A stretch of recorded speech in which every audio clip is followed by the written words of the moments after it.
এই হিসেবে কৃষকের লস, পেঁয়াজের কৃষকরা সব জায়গায় হঠাৎ ছিল এবার পরিমাণ কি হবে এদি বোঝা খুব এবার পেঁয়াজ চাষ করে কৃষকের গলার কাটা হয়ে দাঁড়িয়েছে, পাশাপাশি যারা ব্যবসায়িক আছে তাদেরও মুখে হাসি নেই।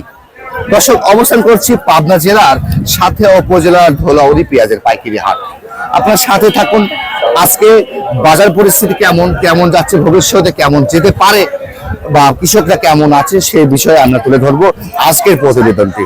চলুন আমরা সবাই মিলে হাটে প্রবেশ করি, সাধারণ কৃষকদের সাথে কথা বলে এবং ব্যবসায়ীদের সাথে কথা বলার চেষ্টা করি। ভালো লাগছে। দাদা, ব্যবসা বাণিজ্যের কি অবস্থা? সব বাণিজ্য বছরটা মোটামুটি এবছরে গেল একরকম ভালোই গেল, আবার খারাপও কথা বলে ব্যবসা খারাপ বেশি নেই, মুড়ি কাটায় মুড়ি কাটায় এখন মোটামুটি ভালোই চলতেছে। ভালো চলতেছে। আজকে বাজার পরিস্থিতি কেমন? আজকে কত মন কিনেছেন? আজকে পেঁয়াজ আছে 90 মণ।